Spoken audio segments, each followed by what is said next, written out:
Okay, we got Stargen playing Vesper in the red versus RPG Master, aka Derrick999. And they're going to be playing Rhomb in the blue. So Vesper, I've heard a lot of people talk about how Vesper is probably one of the best commanders in the game right now. Definitely the best of like the unbanned commanders, I guess you could say. Where Volder is going to be typically people's first ban, Caesar's going to be people's second, and then there's a bit of variance as to who people would ban third. A lot of people think Wolfar, a lot of people think Pistol, and a lot of people think Vesper. And interestingly, Rhomb is not considered that high tier commander, so maybe Derrick has an idea, maybe there's a really good way to play Rhomb on this map. But at the moment we're just seeing your standard capture phase. We're going to see Rhomb heal off of this lumber mill over here. And probably Vesper doing the same. And Sword goes forward to just harass a little bit. Interesting. So yeah, first real divergence, Stargen moves back. Goes for the capture on that building. And we're going to see Derrick able to put some pressure on this south side. And yeah, Knight comes in. That's going to move to the south actually. Or I guess like more the middle anyway.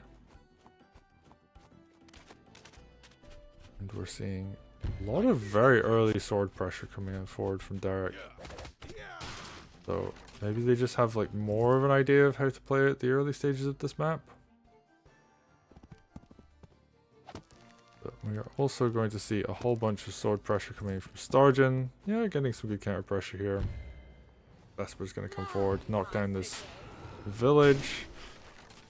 And 66%, so Vesper already well on her way to groove. I'm gonna have a little bit more to get that village capture. And Derrick, I mean Rhomb. Okay, Rhomb can do some really cool stuff with early groove. Probably gonna see tier 1 come up relatively soon. Yeah, knocks down that village. But I don't really know what the play is here. Whereas Vesper, you know, she's got all sorts of tricks. There is the big nerf though in Wargroove 2 where Vesper no longer has infinite range on her groove. So no cross map tier 1 groove shenanigans are going to be happening, but I'm kind of curious to see how that's all going to play out. And Rifle comes out from Derrick, okay.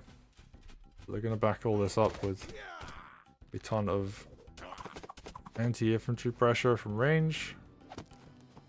I see that village go down. Just gonna keep hitting villages. They're okay to sacrifice a bit of health on swords.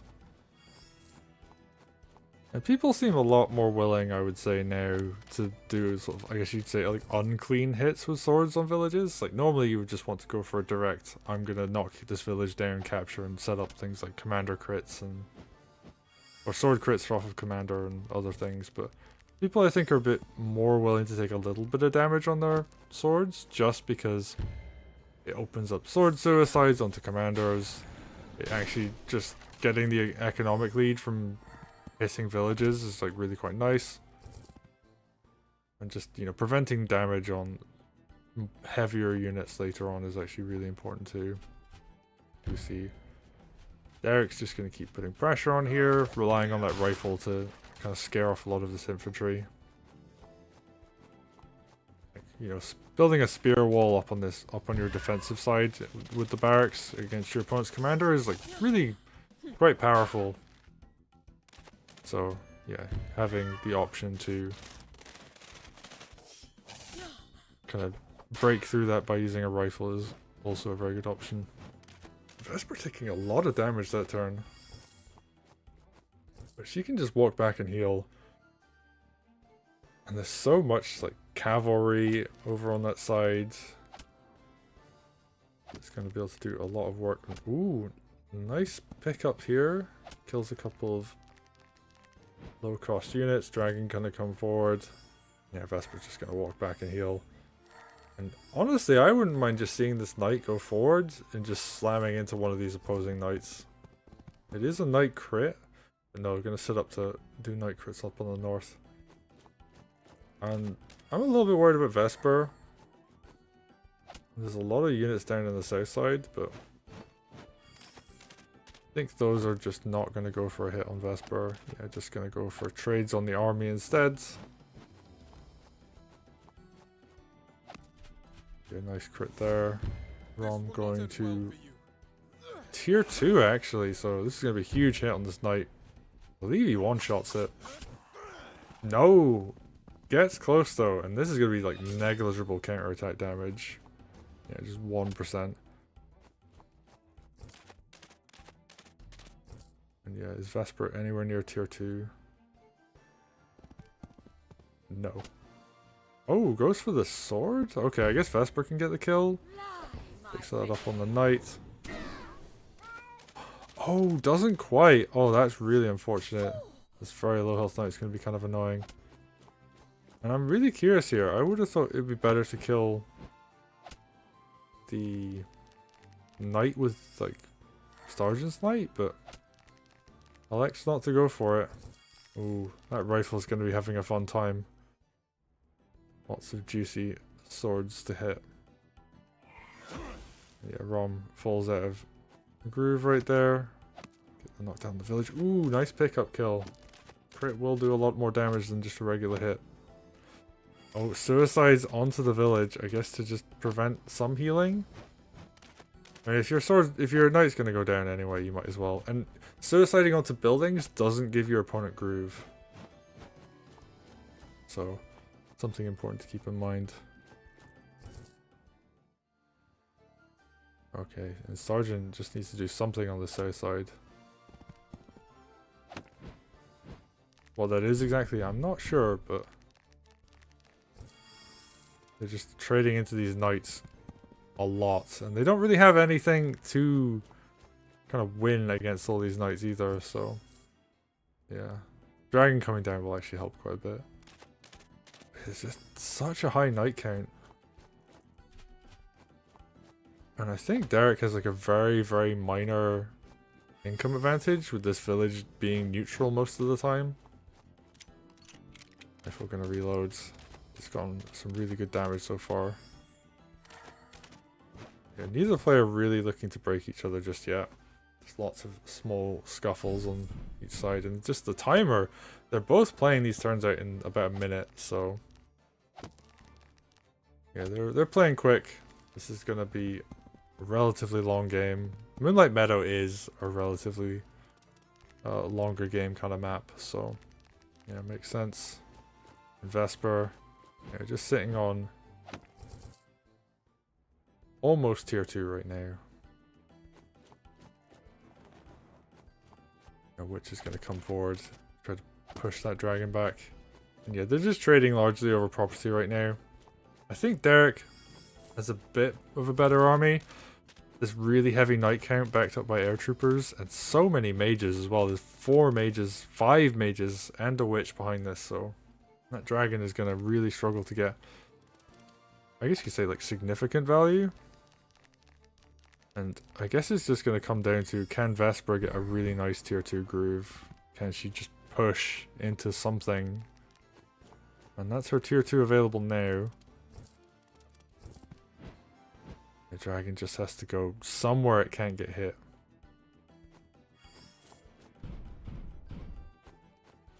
Okay, Derrick's just going to shuffle the army around. And this is going to be how this game is going to be for a little while. Until someone finds or even creates an opening where they can kind of just break through.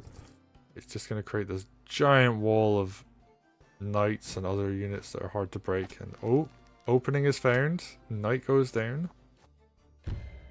Vesper's going to knock down this village. And Vesper tier 2 is quite spooky actually.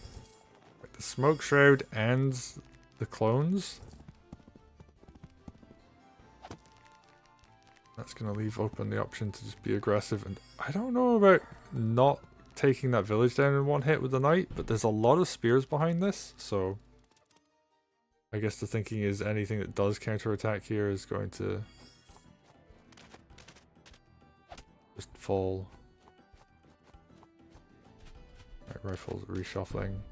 Could have just like shot the golem, honestly. It's really good damage just to chip at a golem. The golem's on like 90 or 80% health. It really struggles to like one-shot things after that point. And you can force your opponent to burn a mage heal, or even like it. I mean, it's, you know, it's a good 100 gold worth of damage, so that's effectively killing a sword. And oh, I think we're going to see the Vesper tier 2 come out here. Lots of damage coming forwards.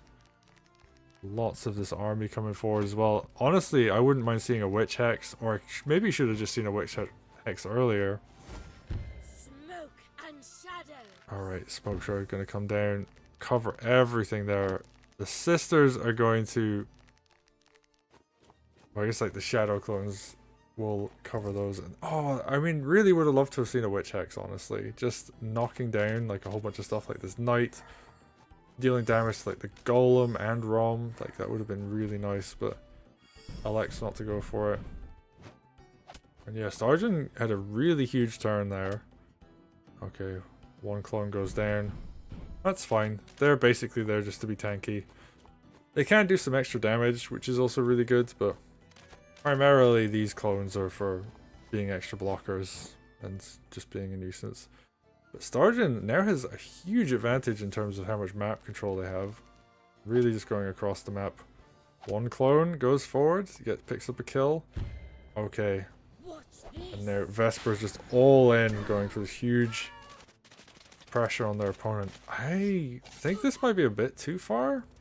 You always run the risk of falling to your opponent's army when you push this far forwards. Okay, big Witch Hex.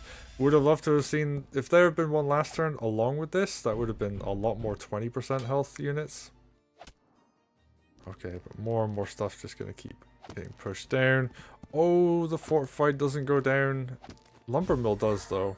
Alright, big Mage Hex. Or big Mage Heal even, sorry. Okay, and lots of damage coming in. And Stargen is just being incredibly aggressive this turn. I don't know if this turn was really necessary. Maybe if there'd been a Witch Hex the previous turn, I would feel more confident about this, but I think we're going to see a huge counterattack come in and lots of stuff go down. And yeah, like, hexing this turn as opposed to last turn, like, the Witch goes down this turn, but achieves more or less the same thing as it would have last turn. Okay. Big Mage Heals come in. Let's see, 600 golds worth of healing.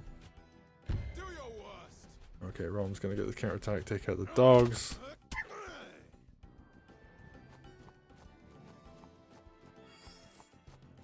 Yeah, just more and more stuff getting counterattacked. Ooh, Spear lives!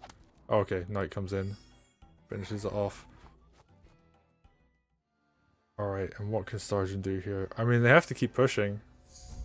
Alright, big Hex comes in. That's going to do a lot of damage. Even the rifle's starting to take damage. Oh, picks off a golem. Nicely done. And yeah, just any kind of unit that can fall here is going to be good. And Stargen has a big economy lead while all this is going on, so really just want to keep pushing that. Oh, Knight lives though. Alright, falls eventually. And we're just seeing more and more economic damage. And Stargen has a big lead. They've really swung this in their favor. And they really just need to play it safe, build up another groove. They're very close to another tier 1. Means like any kind of huge brawl that happens again is going to result in a lot of their stuff surviving. But there's double golem still alive here. Okay, Mage comes in, gets the hit, comes in, gets the hit again. Another Witch goes down. Oh, Mage lives. Golem pushes forward, and we're not going to see any heals on these golems this turn. Would have loved to have seen one actually, because that Mage would have gone down if the golem had been healed, but yeah. And Vesper is going to have access to Groove again this turn, so 88%. Absolutely going to see Groove coming in, and oh, interesting. Okay, going to use the Shadow Sister. Going to pick up a kill on that golem. Nicely done. Another hit comes in. This is going to go down as... Oh, no, it doesn't. Oh, that's so close. 1%. It lived on 1%. Okay. Smoke Shroud going to come in, though. And that was a pretty big turn worth of damage, but... Yeah, just going to see stuff back up. That spear's probably just going to die to the rifle. Almost would have wanted to just see it even go for the capture on the village, even. Like, Rhomb already has Groove, so you might as well just deny more economy. And yeah, like we're just seeing Derrick pushed all the way back. Big heal on that golem, and Stargen just has a huge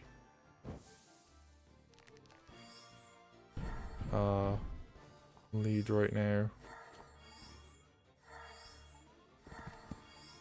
In terms of economy anyway. And I think they're doing quite well on unit count too, so honestly, you just back up at this point. You're just like, yeah, you know what, I've got way more money than you, I've got more time on the clock than you. Keeps knocking down this fortified. It's actually really annoying. It's 200 gold a turn.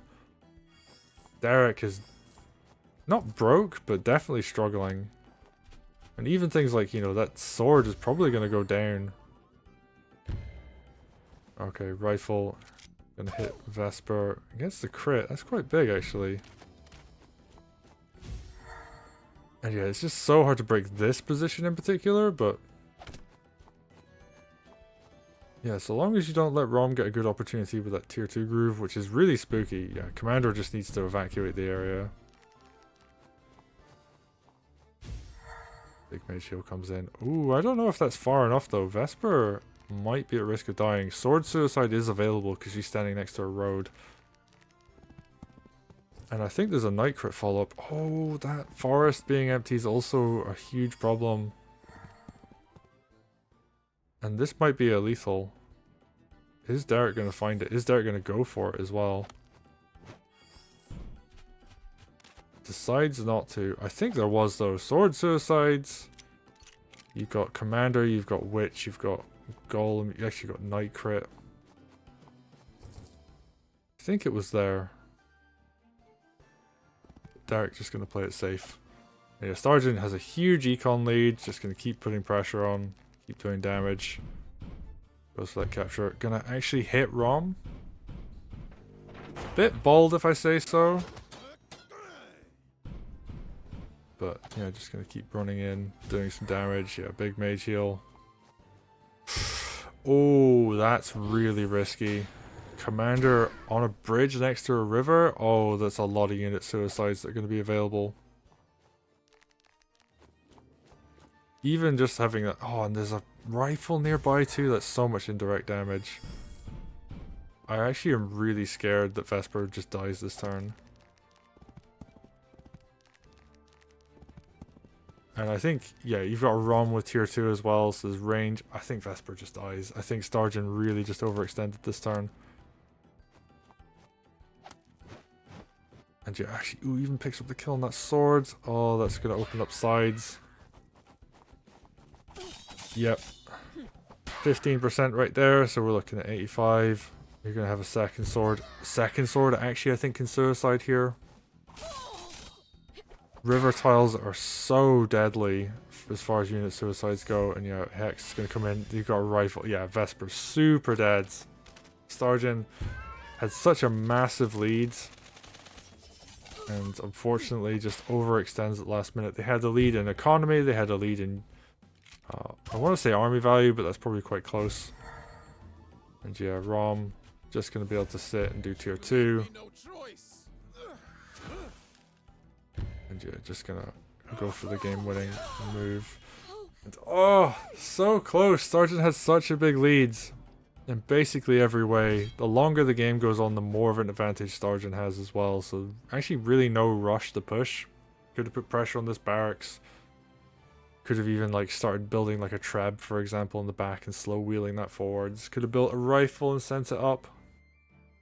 You know, rifle wagon, rifle balloon. Balloon would have taken ages to get across, but yeah, Stargen had no need to push. They had everything going for them that game, but Commander walks forward. You stand next to a river tile, you're gonna lose something. And unfortunately for Stargen, Derrick picks up the lethal, recognizes that they can go for it, and yeah, that's game. And I will take a quick look at the bracket actually, just because I want to see who is Derrick going to face next, because their journey in this tournament is far from over. They have to win the round of 8 before they will be qualified. And this is also isn't the end of the road for Stargen either. They have the opportunity to come back next time, and I do believe they can do it. That was a game that Stargen could have won, and fortunately it just didn't work out for them. So we're going to take a quick look at the bracket. So Derrick is going to play the winner of Mastro Battleberg, so that's actually going to be an extremely tough fight from there. We're talking about one of the best players in the community, who will likely beat their opponent, which is no offense to Battleberg, but you're going up against someone that's been a finalist before.